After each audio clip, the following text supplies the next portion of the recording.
Hello and welcome to Keep On Cybertruckin, a podcast where EV enthusiasts talk about the Cybertruck, electric vehicles, and technology. Chase is here. Will's not here this week, but Chase is here. What's going on, Chase?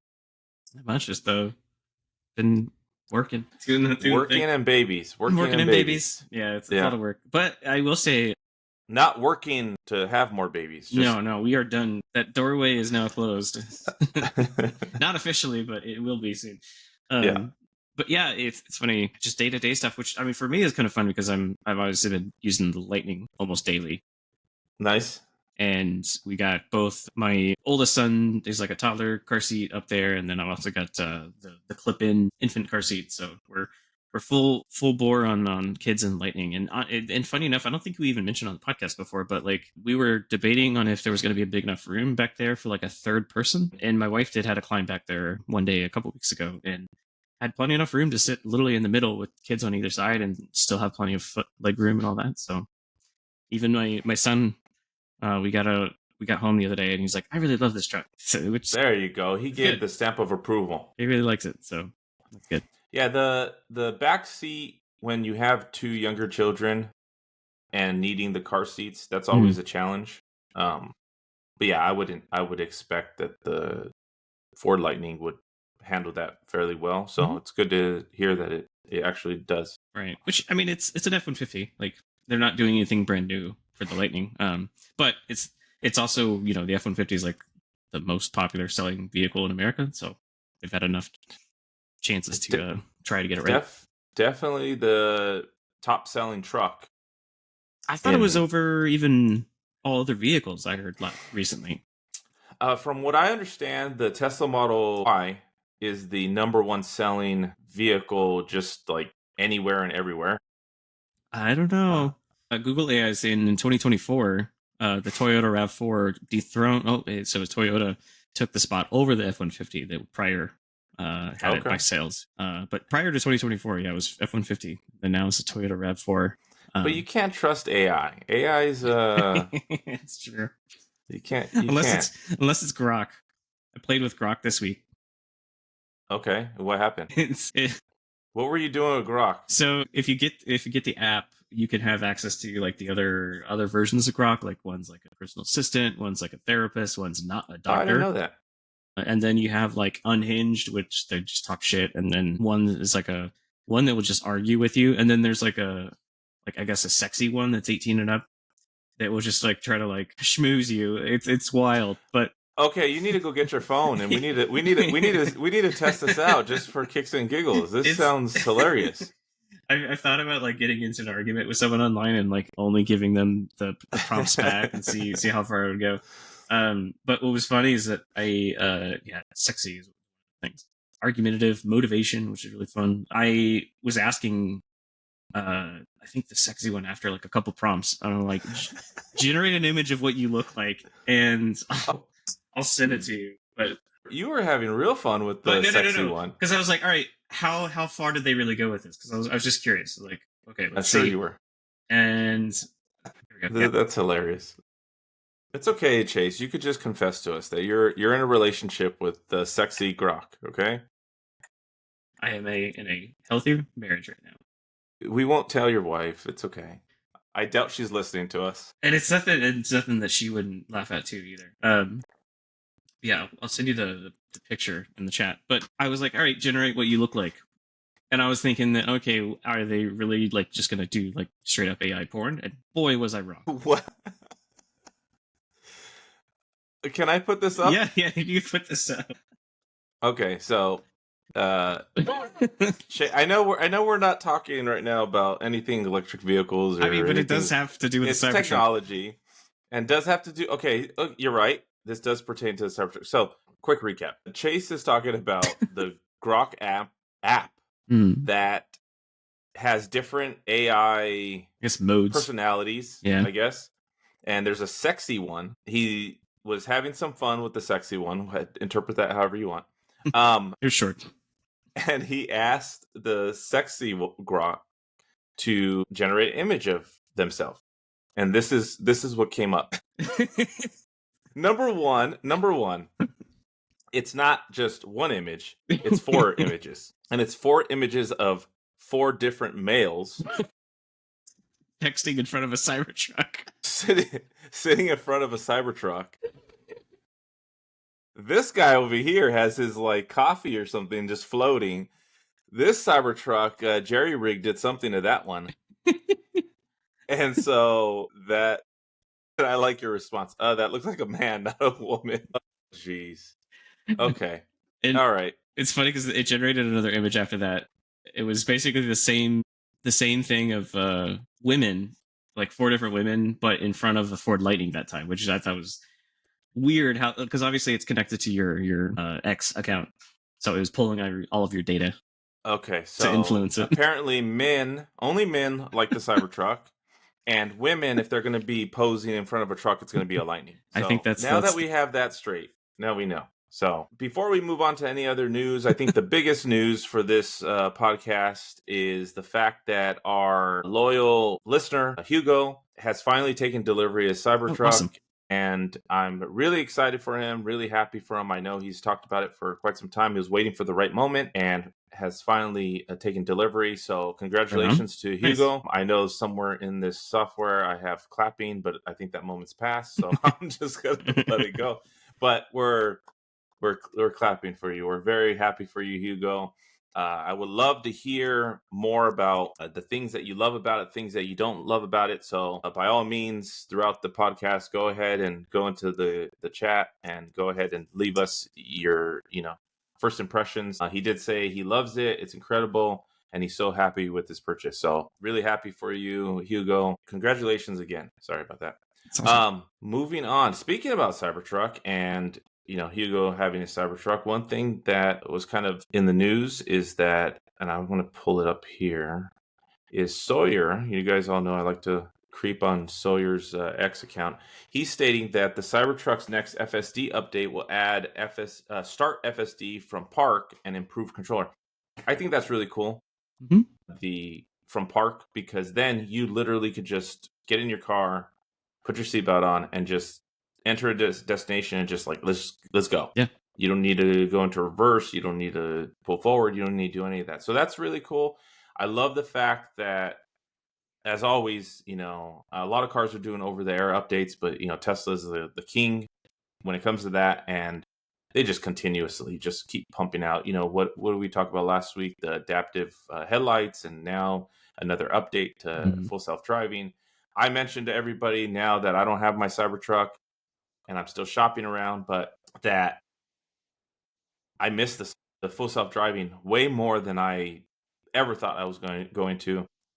Didn't really realize how often I used it until I got rid of it, and now I'm just driving around in a normal, just regular car that doesn't have the autonomous driving, and it's just it is really like eye-opening how much I was using it, and I really didn't realize that. So I do miss my FSD, but I'm excited to see this update because I think that'll help kind of make it a smoother process and just being able to be parked and go. That's one step closer to kind of completely unsupervised full self-driving, where it can just literally end to end, it can park itself down. We can go from park into full self-driving. Like, it's important. It's funny you mentioned the over-the-air update thing too, because I just saw someone complaining recently about the Ford Lightning. They're like, oh man, we haven't had a over-the-air update in like almost like 5 months. It's like, it's been so long in comparison to Tesla and Rivian that feel like they're coming out with an update every other month or so. Yeah, no, 100%. It's funny right now. Sorry, I'm right here scrolling through Sawyer stuff, and he literally just posted, like literally seconds ago, a poll that I actually was going to bring up with you today. So it's just weird. So I kind of was like, wow. So you're helping out with the segue. Yeah, exactly. So he just posted this. He goes, artificial internal combustion engine sound effects in an EV ? And he goes, love it, hate it, neutral on it. Whoa. I know you talked about it, and you said that the Ford Lightning has that. Well, my video will be posting later this week, but I went and test drove the Hummer EV last weekend. And that's one thing I noticed. I noticed that there was a sound coming from it, and it's that artificial sound. So I want to hear your thoughts. I know you mentioned the Lightning has it. I think I asked you, but I want to hear it again now that we're having the discussion. What are your thoughts on it? Do you like it? I guess answer it for us. Love it, hate it, or neutral on it? It literally just. Oh, there we go. Sorry. There you go. There no, we go. you're good. We lost you for a second. I bumped the microphone thing. No, I literally just posted my answer. I think your microphone turned off because now you sound like far away. Apologies. No, you're good. Let's see. So Jay's in chat saying never can't give up FSD. Jay, I'm right there with you, man. FSD is something that's amazing technology. I mean, it's just no one's doing it as good as Tesla. We can confidently, I think everybody knows that. And once again, like I test drove the Hummer. They have Super Cruise, and I told the car dealer salesman, I mentioned to him that I needed to test that part of my video and part of my, decision making, that I need to know what their offerings are and how good they are or how good they're not. Hold on. Hey, Chase. Cool. There we go.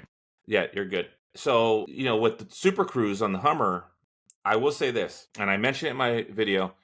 It was and you'll see it in the video. It was a little janky or hard to enable. And later on, as I drove it more, I kind of figured out what was going on. I think the car salesman was kind of confusing me, and it was, but nonetheless, it was a lot more difficult to enable than with the Cybertruck. Cybertruck, you just hit it and it just goes. No thing. You're not thinking about anything. You just hit it and go. This seemed, I was new to the car, so that was probably played a part in it. The salesman's in the passenger seat reaching over, trying to help me. It was a big thing, but it shouldn't be that way. So I agree. FSD is great, but let's get back to. I feel the same way about Blue Cruise too, honestly. Even though now I'm like used to the truck, it's still confusing. Like, yeah, it doesn't get any better. But yeah, so combustion, it's a combustion noise, which is funny. I literally just posted my result because I love it, but I love it because it's hilarious. Like, it makes me laugh at like the irony of just what it is. I can understand people that are like, they hate it because they don't think it, is a good replacement, or like it seems corny or whatever you want to get out of it. But I think it's just funny. Like, I think it would actually be like a fun little update that the Cybertruck could easily do. With their horn speaker set up that, get people to like, hey, rev your engine, and they actually have the Cybertruck make an artificial noise or something. So this is something I want to know. So the Hummer, like I said, had it, and I wasn't expecting that because that's something I wasn't thinking about. Because to me, every EV I've ever had, it's pretty much been Tesla, and they're always quiet, and I like the quiet. When I got in this one, and it's a Hummer, it's huge, it's a big vehicle. And then when you hit the accelerator and it made that sound, it was kind of like, but it was fitting because I'm sitting in this massive vehicle and then it's like, and I was like, oh, it kind of took me back to all the trucks I've owned. So it was kind of nice. I enjoyed it. But this is a question that I don't know the answer to. The sound on the interior, is it also sending it out to the exterior? Like what you're saying, can I rev my engine and like cars next to me can hear it? Pedestrians can hear it? At least on the Lightning it does. Like, as I've rolled down my window and I could tell that it's also on the outside as well. Ah, that's interesting. That's what makes it freaking hilarious to me. That's why I love it. But that's kind of funny. I get it. Like, and I hope that on the Hummer you can actually turn it off too as an option. I don't know. It'd be one thing if it's like, if even Sawyer would rephrase this question of like, if it was on like standard and there was no option, I think that is kind of a caveat right there. Like, if people who love it will turn it on, people who don't, they can turn it off. Yeah. No, I think so as well. I'm sure there's some type of setting that you can adjust it on, but I mean, once again, I drove the Hummer for 20 minutes, What'd you think of it though? I liked it. I liked it a lot. And one thing I didn't realize and I didn't know, you can get a Hummer now with, I think they state 367 miles of range. So it was always like 315, 314, something like that. But now you can get one that has 300 and almost, you're getting close to 400. That's good. That is, enticing because I want as much range as possible. One thing too, that in my research, as I'm researching other vehicles now, is the Hummer, I believe even the Lightning, that whatever the estimates are, they're fairly accurate. If not, you actually get more mileage out of that vehicle. As opposed to Tesla, in my experience with Teslas, and all Teslas I've had, is if it says you're getting 300, more than likely you're going to get like 290. Right. And so that's something that I like as well. Hmm. I'm actually going to get, what it's stating. But I liked it. Yeah. I liked the Hummer. I was hoping to test drive and do videos on the Silverado EV and the Sierra EV, but time didn't permit. But Hmm. I'm supposed to be going. I've been talking to the sales guy. I'm supposed to be going next week to do a video on the Silverado. So that's the plan. And then I'm supposed to go see the Rivian this Friday. Cool. So, or yeah, 2 days from now. So I'm gonna go take a look at that, and then obviously did the Hummer, Silverado. I'll probably do the Silverado and Sierra at the same time because they're pretty much the same vehicle. I think there's just some slight interior differences, Hmm. and then I do want to go see a Lightning. So just the dealership that's literally down the street from my house, they don't have any Lightning, so I gotta find somebody that does. That's actually something that happened this week too. Is that it was South by Southwest in Austin this last weekend, and but Rivian had taken over like an empty street block, and then dumped a bunch of dirt and put in a dirt hill that they were actually giving people Oh, rides like around in a little tiny track of like basically like crawling up a dirt hill in a like a interesting. R1S. It was kind of cool. Just kind of show off the capability of the Rivian. Yeah, I'm curious what you think about the Rivian, just because I've had experience with it too. The Hummer, though, did you have the truck version or the SUV? I test drove the SUV, but Okay, they had the truck versions there. I took a look at them. I was, the bed on that thing is really, really small. just small. Like it, almost Yeah. like is it small enough where it kind of reduces the point of having it? Like you'd rather just have the SUV? So it's funny. My buddy Zach, who was with me, helping me with the video, he knows, obviously, he knows my usage and camping and work usage and all that. So the first thing he said was, I don't think this truck bed is going to work for you. And I went and I looked at it and I go, I mean, obviously, if I had it, I would make it work to the best as I can, but it's not ideal. For anybody that doesn't know, I had a Ram 3500 with an 8-foot bed. And so I had a Ram previous to that with a normal, like 5'7" or so 5'9", whatever it was, bed. And I actually upgraded that to 8-foot bed because I needed more bed Hmm. space for work. So that's where I'm coming from. I know I'm probably in the minority, but that's where I'm coming from. So when I see something as small as, like, even, I haven't gone to look at it, but I already know what it's going to be, the Rivian bed, and then Hmm. now the Hummer EV bed. It's like, yeah, I don't even know if I would even want that at that point. Yeah, So, but I mean, for most people, I'm sure it's great, but for me, I look at that and I go, that's too small. So yeah. I don't know. Plus, I can't imagine. Well, I mean, I would imagine some people do, but I can't imagine like at the price of like even the Hummer and the Rivian truck that people would be getting it specifically for work.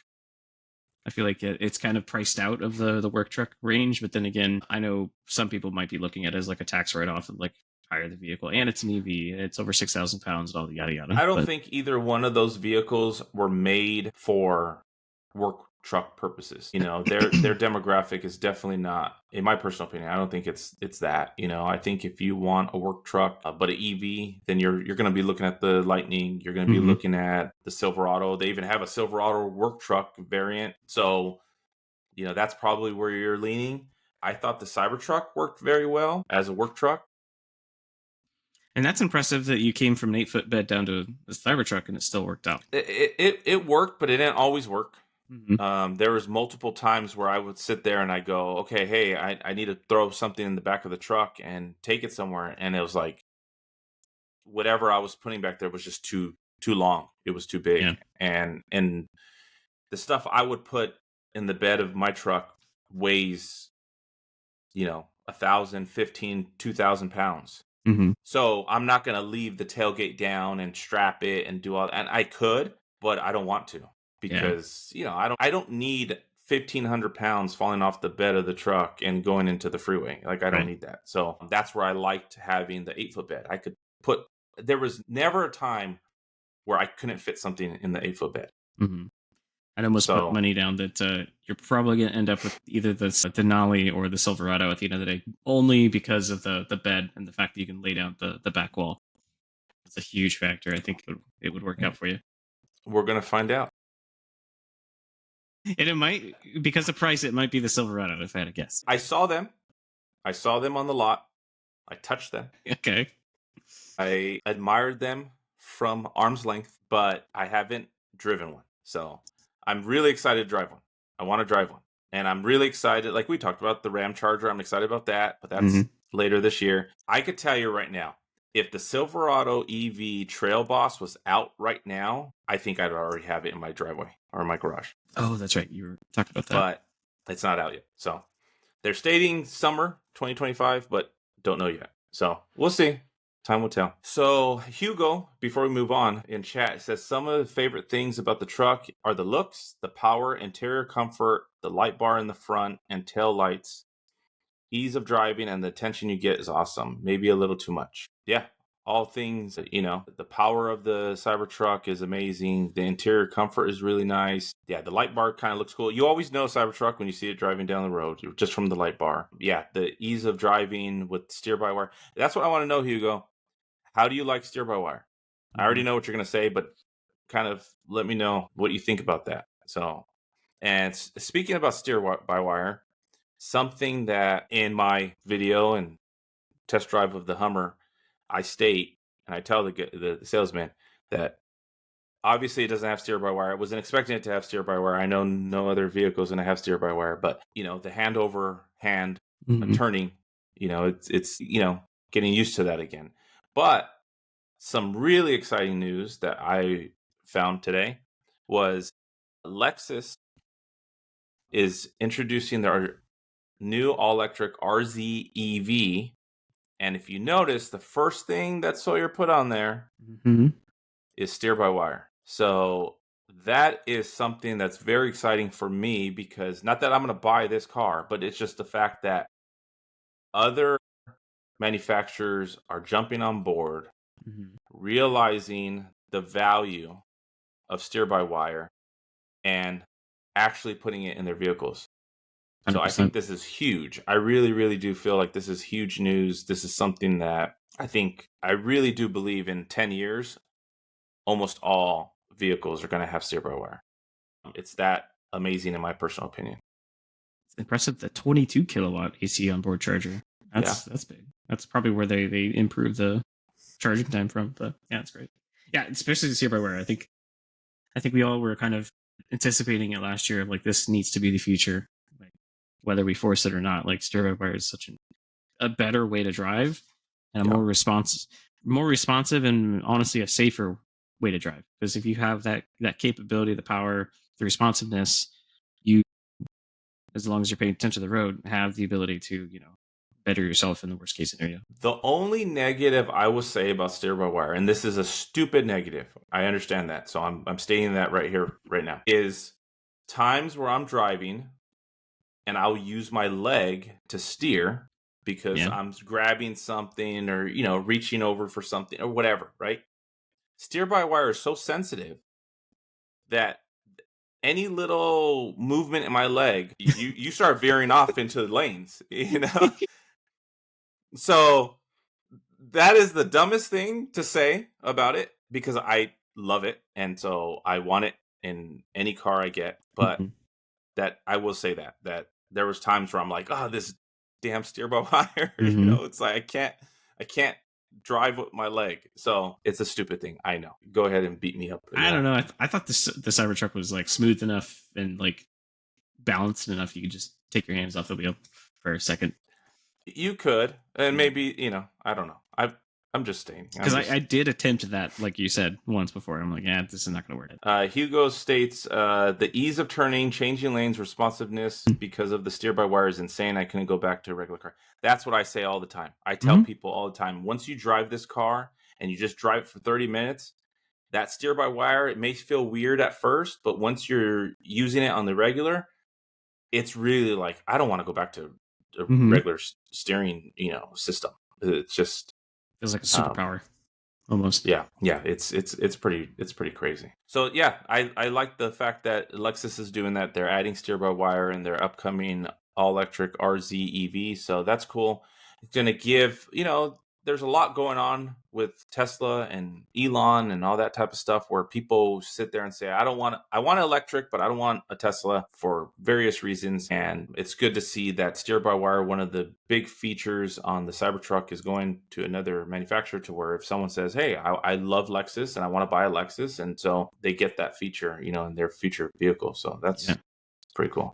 Plus, I feel like Model S, X, and eventual Roadster needs to have it. Like, I think we gave a pass because the Model Y refresh was already in the hopper, but next vehicle has to have it from Tesla. I would be shocked if the Model S and Model X didn't have steer-by-wire. I would be shocked. That would be, and I think that would be a huge miss. They're not doing. They're putting that. I was actually not shocked because I know that it was already down the pipeline. But I would have thought that the new Model Y was going to have that feature. Right. Yeah, because it's physical, like the physical steering column, all of that. I mean, if they ripped it out, they'd be wasting some space, but maybe they could get away with it. But yeah. Speaking about Elon, our buddy Elon. There's Elon's doing a lot of things right now. He's got a lot on his plate, and I know a lot of people have very strong feelings towards Elon. I think he's one of the most polarizing people in the world. People love him, almost to the point of worship him, but people love him. And then there's people who absolutely hate him. And so something I came across this week that I found, something that I wanted to talk about just because, is the fact that there is a petition that states, demand the removal of Elon Musk as CEO of Tesla Inc. They have 746 signatures. It's doubled. Yeah, no, it's since I sent it to you. It's climbing. It's making its climb. But yeah, I guess there's a petition to remove him as the CEO of Tesla. Yeah. Say what you want about him, and I'm not going to get into all of the political stuff, but you can say what you want. At the end of the day, he's a genius. The guy has done some very remarkable things, not only with electric vehicles, but I mean, look at the rockets and Starlink and all these different things that he's done, moving the automotive industry forward with things like steer-by-wire. Starlink, Starlink has done a lot of good when natural disasters have hit. I know hurricanes have happened in Florida, and Starlink came to the rescue. The fires here in California, Starlink came to the rescue. I don't know. I don't want to talk so much about removing him from Tesla. I want to talk about more of how I don't think removing him would be good for Tesla. From a PR standpoint, maybe, because you're going to appease a lot of people that hate him. But I think as a company, losing somebody with that mind and what he's able to bring to Tesla, I think is far greater than what the bad publicity is. Yeah. In my personal opinion. I don't think you could get rid of him because with that, I mean, if you look at his day-to-day life, like he's a billionaire, but he's not out, sipping Mai Tais on a boat somewhere. He very rarely takes those kind of vacations or whatnot, but he's actively, working 7 days a week, tons of hours during the day and constantly just doing stuff and making things. So I think if you got rid of him, I would be more afraid to see what he spins off and does next without, he would have to still have some type of creative role within the companies, but I don't know, I don't think it's possible. So back to the same point about him being polarizing, but it's like if you have people that absolutely hate him, that's probably what they're thinking, is that the only way you're actually going to get to him is that if you hurt his money, which is basically the companies, and that's how we're seeing all these protests across these Tesla showrooms and things, and people vandalizing each other's Teslas and just nonsense. It's like you're only hurting the person next to you. You're not even affecting him whatsoever. Like those vehicles have already sold. So it's not like you can even affect him at all. You're just pissing off someone you don't even know. So that's the unfortunate part.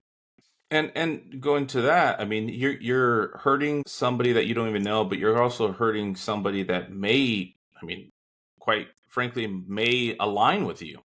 Yeah, you know, true. in their beliefs. And so it's just one of those things where it's like, you know, how does this help? You know, Yeah. other than just for your own, hey, look what I did. I posted on social media. I'm a tough guy.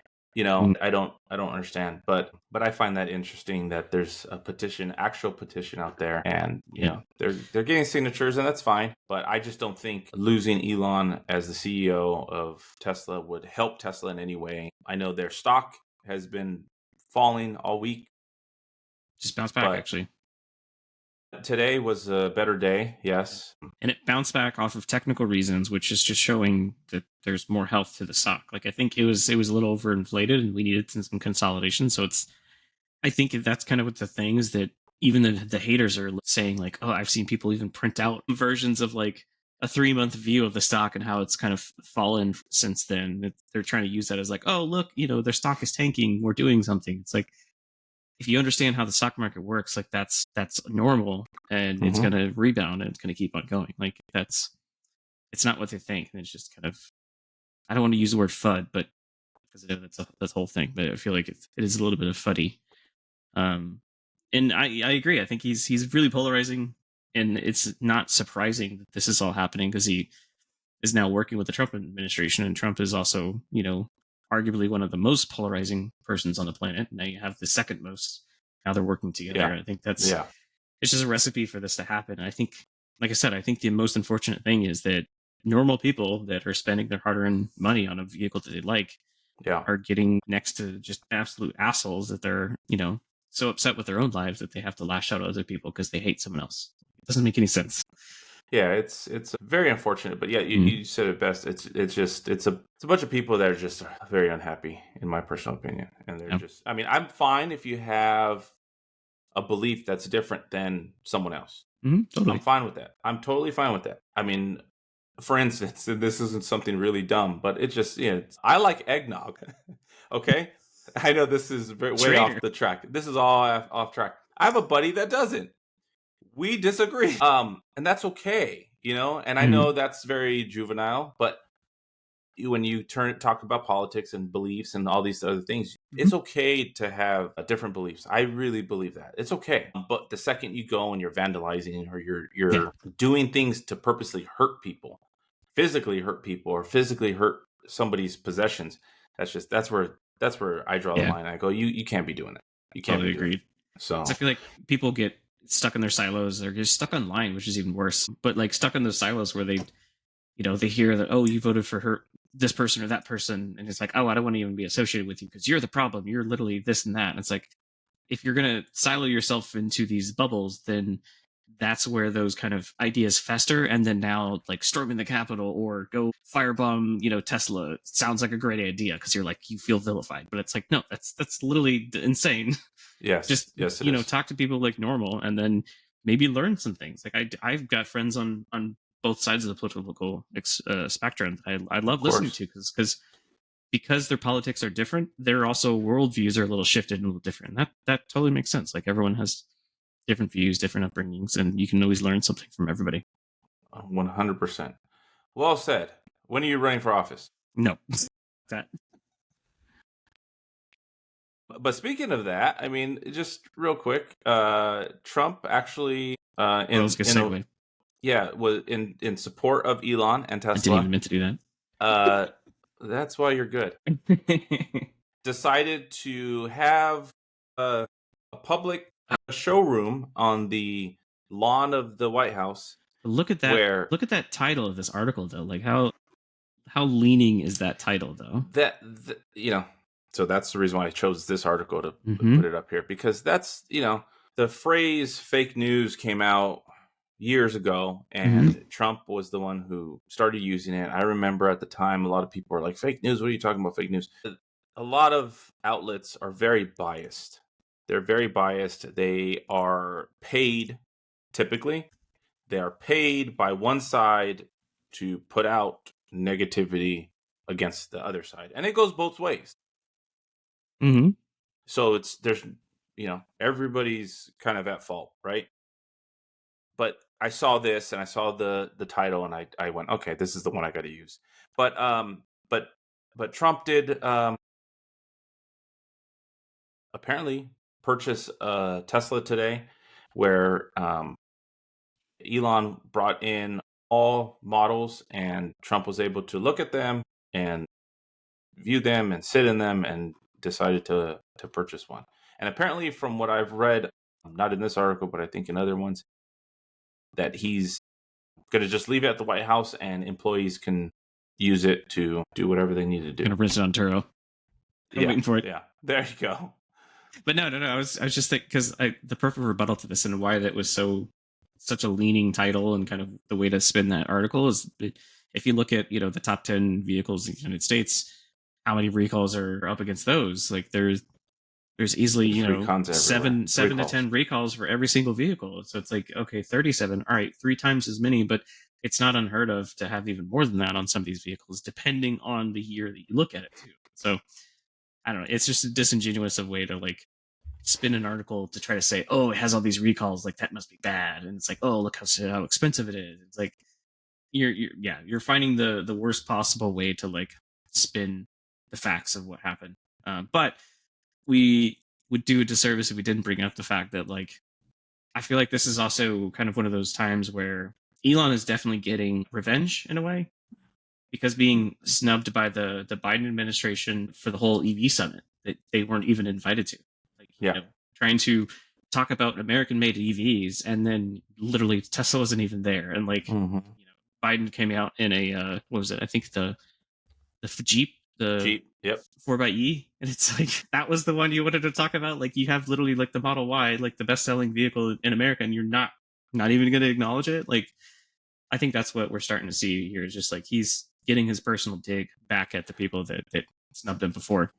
And we know Elon is petty.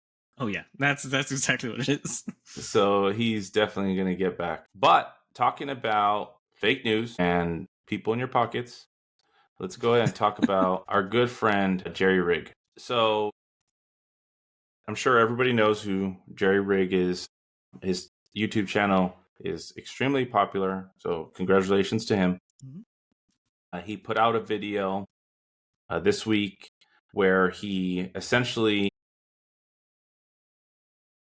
ripped off the hitch and rear end of the Cybertruck. He was trying to demonstrate essentially how horrible this Cybertruck is for towing, and how Tesla, obviously, this is the science.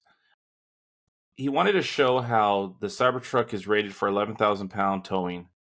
It has a capacity of 1,100 hitch weight rating. And he wanted to show how the Cybertruck is just not up for towing. It can't handle towing. It's not strong enough to handle towing because it's an aluminum frame, or aluminum cast, I guess, yes, frame, right? And I agree with his premise that a traditional truck with a steel frame is stronger than the aluminum of the Cybertruck. And I'm never going to disagree with that. I think steel, I mean, there's no arguing steel is stronger than aluminum. Where I think I have the problem is that he puts the Cybertruck in an extreme stress test where he has an excavator pressing down or pulling down on the hitch, and it actually outperforms what his prediction was. He thought it was going to fail sub 10,000 pounds. It actually went slightly over 10,000 pounds. And his argument is, if you're driving and you're towing a trailer at 11,000 pounds or 10,000 plus pounds, and you hit a pothole, and now the trailer weight or the hitch weight exceeds the 1,100 and can get up to 10,000 pounds, because you're pretty much bouncing that trailer, and now all of that weight is coming down onto your hitch, that your hitch can rip off and fail. Is he wrong? No, he's not wrong. But that is a very, very extreme scenario. Something that I'm not even sure is fully possible. I mean, sure, can it? Yes. But like that, what kind of pothole are you hitting that's going to make your trailer, when you're talking about a 10,000, 11,000 pound trailer, lift into the air. All wheels lift into the air. And all of that weight is now being pushed down onto the hitch of any truck. Mm-hmm. That is just a very ridiculous scenario. Because, like you said, the wheels have to. If the wheels are a pivot point, like you're not going to have the entire 11,000 pounds on there. I've towed with my Cybertruck, and my trailer wasn't 11,000 pounds, wasn't 10,000 pounds. It was 7,000 pounds, dry weight. That was before I loaded anything into the truck or into the trailer. I probably had an extra 500 pounds of extra stuff in it, maybe 1,000 pounds maximum at a given time. So I was probably closer to 8,000 pounds when I was driving down the highway. And so this is what I'm going to say. When I live in California. I purchased my trailer in Indiana, or not Indiana, in Ohio. I'm sorry. I drove to Ohio and drove my trailer back. Not with my Cybertruck. I had a Ram, but just to kind of put it, to show everybody that I didn't just drive 10 miles down the street to do my camping trips and towing.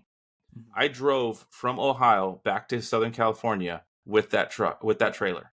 Never once in that whole drive, nor in every trip I've done since then. And I've gone to Utah. I've gone to the Redwoods. I've driven. Once again, I never towed just 10 miles down the road. Never once were all wheels up in the air. Never once. There was never a time where all of the wheels were up in there. And at that weight of my trailer, I had 2 axles, 4 tires. Mm-hmm. That's typically what you're going to have on a heavier trailer. Some have 3 axles. There's no way you're going to hit something and all of your wheels are going to be lifted into the air. So that way, all of that weight can then get tilted and pressed down on your hitch. It's never going to happen. Never happened to me. Never. Unless you're like doing Baja off road, maybe there's no possible way that you're gonna flip before you have that pressure coming down on your hitch. Right. So my problem with this video is it's fine if you want to do the test. You want to go viral. You want to, put out a crazy video. That's fine. Do it. But in the video, he states that this is a problem for Tesla and this is a problem for anybody who tows with the Cybertruck. Mm-hmm. And he specifically states that if he's driving down the highway and he sees a Cybertruck towing, he is getting so far away from that Cybertruck that's towing as fast as he can because it is a danger to everybody on the road. That is ridiculous. It's fear mongering is what it is. Like he knows what he's doing. Like obviously even with the thumbnail of his video, like it's obviously a really sensitive time for the Cybertruck right now, and he's even showing that, hey, here it's broken. Is it glue? Like even in his thumbnail, like he knows what he's doing. Like, and that's, I get that, but I don't know. My biggest criticism, even kind of to touch on the political point that we made earlier, is that I think that's kind of where I draw a line with JerryRig, is that he's very open about his political feelings about a lot of things, and I think that was my criticism. Is I don't think the type of content and the type of channel that he's running, I don't think needs to be politicized. And that's another thing even here, like if I did my job right, like nobody should know who I even voted for. Like it doesn't matter. But that's the idea that I have, is like it should be apolitical no matter what. Like we can talk about things on both sides of the aisle and be critical and not be politicized. And I think that's where I think JerryRig is, at least in the last year with the Cybertruck, is tiptoed in the wrong direction, is that he's become more political in some of his motivations. And I think that's where the timing of this video and what he's doing and how he's doing it, and how he's showing it, I think is disingenuous. But I do give credit to both Bearded Tesla for the great criticism and breakdown, and I will give Jerry credit if he's watching this somehow. I doubt it. He did reply to some of the comments of criticisms in the thread of like clapping back at a couple people, but he at least was cordial with Bearded Tesla, so that I give props to. But still, yeah, I think if anything, he could just tweet less about politics. Yeah, I mean, I'm like I said, I'm perfectly fine if you want to state that the Cybertruck would be better if it had a steel frame. Yeah. I don't disagree with that. Just be honest. I 100% agree with it. What I don't like is the fact that he's trying to tell people, because here's the problem. People read headlines, right? People grab snippets of what you say and people they just run look with at it. his thumbnail. That's it. And because I've had it where I've in my Cybertruck, and everybody that's listening to this that owns a Cybertruck knows what I'm talking about. You go somewhere, and the first thing someone says is, "Oh, you can't go through a car wash. Oh, you can't do this. You can't tow. Oh, you can." And then they go, and then when you say, "What do you mean I can't tow?" Well, I watched JerryRig a video, and he states that you can't tow. What I want you to do is I want to see JerryRig tow. This is what I want. And I know JerryRig's not listening, and he will never hear this, but I hope he does. What I want to hear, and I'm talking to JerryRig now, what I want to see is I want to see him tow where the Cybertruck fails, the hitch fails. That's what I want to see. You show me that in a real life setting, I'm okay. Yeah. I've actually been watching a lot of Mythbusters lately, reruns, and I think that's a perfect example of what should happen and what should have been done in this kind of case. Is that he should have been like, hey, I'm concerned about the frame being steel versus aluminum. Like, let's see how it does in real world scenarios. See what the test is. See if we can get it to break in a real world scenario. It doesn't. All right, now let's see what type of scenario could it break. And then, like I said, it would be like a really bumpy ass road, off road, that he would have to go at max speed, and then you're like you said, you're risking flipping the truck before you're ever going to break it. You're gonna flip it before you break the hitch. But that's my personal opinion. In Mythbusters fashion, he skipped all of that and went straight to, all right, let's just break the damn thing. And that's fine. Like I said, that's fine. If you want to break it and you're just sitting there going, I'm going to break this thing because I just want to see at what weight is this thing going to break. And my personal opinion is going to break at 6,000 pounds, and then it ended up going to 10. Okay, we did the test.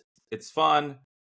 I have a lot of money. I can buy a Tesla and just ruin it, and fantastic. More power to him. He's got almost 10 million subscribers. He's doing something right. He puts out content. People enjoy his content. It doesn't necessarily need to be something that I agree with. I wish him all the things, but I just don't like when you are swaying people, and he knows what he's doing.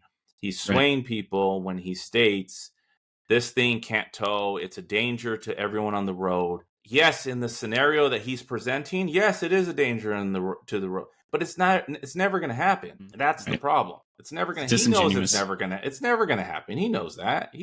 I'm sure he's a very smart guy. He knows it's not going to happen. But to make that comment, what are you doing, man? Yeah.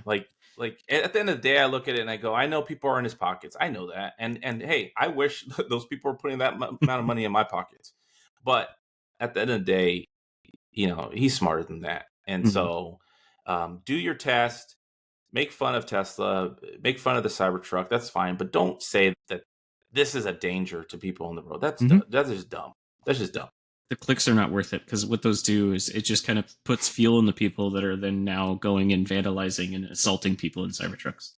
Exactly. That's all it does. You're hurting people by being dishonest with this. I didn't realize until I saw the rap that that's actually his personal Cybertruck. Yeah. So that's insane. I guess he literally was just done with it to the point where, like, all right, I'm just going to break my own thing. I kind of wonder if you would ever take that back to the shop and see what they would say, because I guarantee if they figured out who it was and what it was, they would just deny it. Oh yeah, 100%.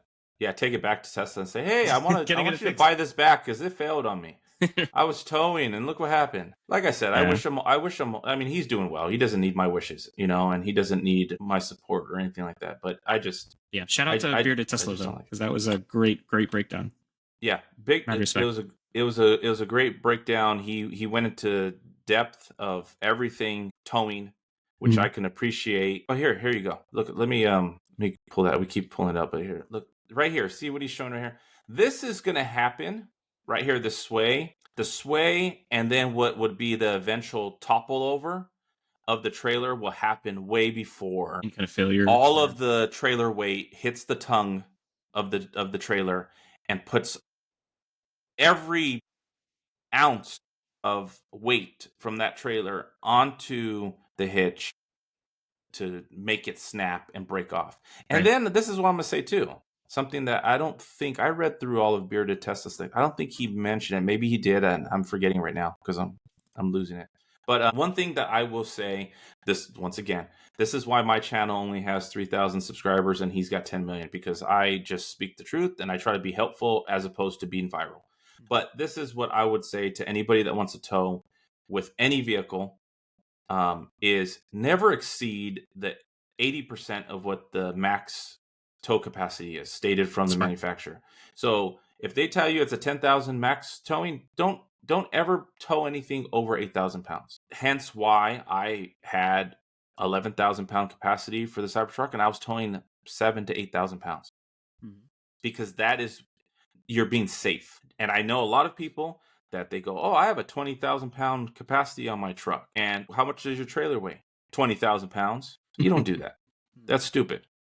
That's stupid. Because, and anybody that knows anything about trailering will tell you never do that. So once again, JerryRig doesn't mention that, but he's stating if there's an 11,000 pound capacity, we just put 10,400 pounds and it snapped. And so if you're ever driving and that 10,000, well, if you're at 80%, you'll never even be at that. So that's something smart to keep in mind as well. So anybody that's out there that ever wants to tow, that's the number one advice I would give you. And there's a lot of RV, and this is a problem too with the RV industry. There's a lot of RV dealerships that won't tell you that. You walk into a dealership and you say, and they'll ask you, how much can you tow? Oh, I can tow 8,000 pounds. Okay. And then they start showing you trailers that are 75, 8,000 pounds. Done. I know some RV dealerships that won't even sell you an RV if it's over 80% of your max towing. So those are the good guys. So just want to throw that out there. Smart. Good advice. Go call your buddy that you haven't talked to since 2020 and go get a beer. Yeah. Because you never know. You could find some common ground nowadays. Exactly. Got that off my chest. But yes, once again, Bearded Tesla, great job going into detail. Anybody go on X, look up Bearded Tesla, and you'll see all of his rebuttal or information stating, or his information and advice for towing. Before we wrap things up, I did want to show something that we talked about many, many months ago about space campers. Don't know if you remember them, Chase, but they were talking about making a camper shell for the Cybertruck that you can go around wherever you want to go and camp. Well, great news is they have their camper shell up on their website. They have pictures of it. It's they're getting close. So it's a really cool design and idea of what they're doing. I do know, anybody that knows my channel, Cybertruck Co. here in San Diego, they have something very similar to this. I'm not sure because it looks very, very similar. Not sure if they're working with space campers or not. I could probably find that out. But yeah, I just think this is really cool. Something that if, once again, if you don't want to deal with the dangers of towing with the Cybertruck, according to JerryRig, you can get something like this and put it on the back of your Cybertruck, and you can do all your camping adventures and also save on your range, because this will be a lot more efficient than towing a big trailer. Okay, the pull down screen, like the projector screen, that is pretty cool. I saw that. I think if you scroll up or something. But no, I think when we initially looked at this, my biggest gripe was just the price. I still think 24,000 is still a little pricey for this, but I really love it. I think this is an awesome add-on, but I'm hoping to see it maybe come down a little bit. Yeah, no, it's great to see. Right here it says base price $6,300 for just the cap. That doesn't have the tent in it, as far as I know. But yeah, how does that compare with Cybertruck Co. for cap wise? I'm fairly certain Cybertruck Co. is cheaper. That's what I thought. Here, but I mean, I think that'd be a great idea for them, because obviously Cybertruck Co. has done their cap, and they're doing it fairly cheap, and they also have a camper. But if they would partner with them to kind of use their, I guess, the wedge. Well, no, I take that back, because the wedge is not just the cap. So you can see here in this image all of their iterations of the whole package. Yeah, and I have this one right here. Yeah, I see that they're using the cap's space as part of like storage and things for their camper too. So it's kind of an all-in-one package. But So here's their cap. Gotcha. Their cap's $4,500. Okay, so pretty close. I mean, $2,000 difference is, So $2,000. New set of tires right there. So it's a new set of tires right there. Where did you say that? A $2,000 difference is new set of tires. Yes. Oh, okay. I thought you saw something. Yeah, no, yeah. Get some Falcon 100. Peaks. I mean, I love my guys over there at Falcon. I know. I do recommend Falcon Wild Peak AT4Ws if you're in the market for new tires for your Cybertruck. I wasn't, but I was looking for the Ford actually. So I can get them under 2K, but it's tempting. But we'll see. But I don't know. I haven't decided if I want to do that off-road track with stock tires or not yet. We'll see. I mean, if it's a dry track, I think that could be fine. I think you want to buy tires. Is what I do want to buy tires. So I would say go buy tires. I mean, this is the way I look at it. You want to buy tires. If you can afford to buy tires, go buy tires. But then because you're going to use it. You're not just buying them just to buy them. You're buying them because you're going to go to the track and you're going to use it. And there's probably other events that you're going to do, and so you use it. Yeah, I don't know. Like these tires are fairly new though that they put on it. They're like has to be less than 10,000 miles on the tires that I've got on there now. But I don't know. We'll see.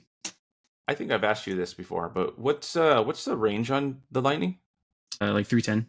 Basically what the Cybertruck was. Yeah, so not bad at all. And that's actually because I found out after the fact. I've got the large battery or the extended battery, whatever you want. The extended range. Not all Lightnings are 300 plus. Yeah, I think 300 is like the bare minimum. Yeah. That's the bare towing minimum. Or any hopes to tow. Because I feel like the Lightning would have the same issues the Cybertruck. It's like you're going to be milking different charging stations along the way. I think just road trips. For that too. I think just road trips, just that alone, you need, in my personal opinion. I do road trips all the time. I'm always going up to the Bay, which is 400 miles or so. I go to Arizona. I go to Vegas.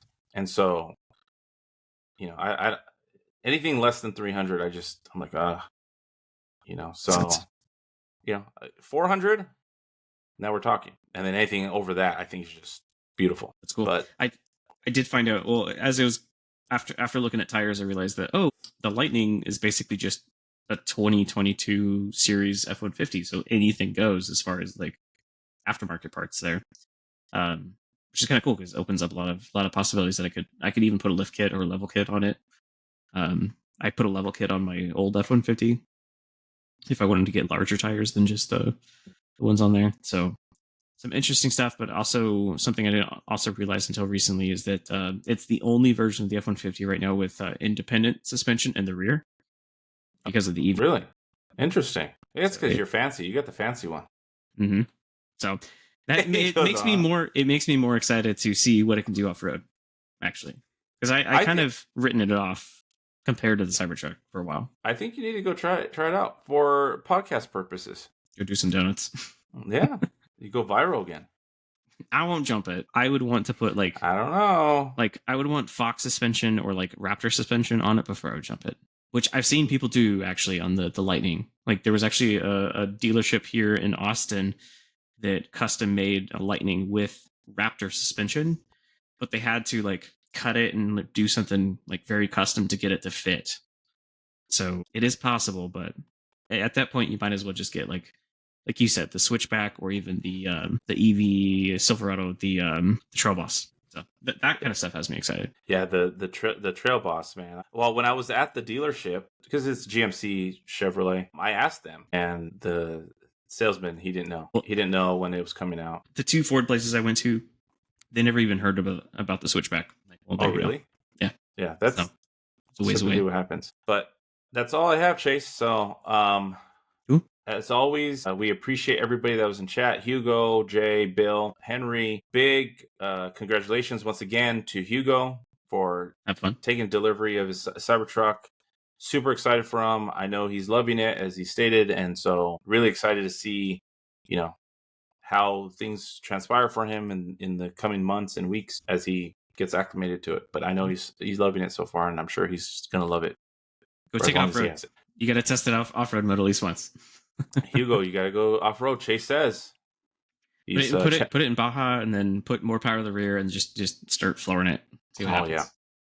Have fun. That's when you really have fun, when you start doing some off-road stuff with the Cybertruck. So yeah, cool. But all right, guys, appreciate everybody. Have a good night.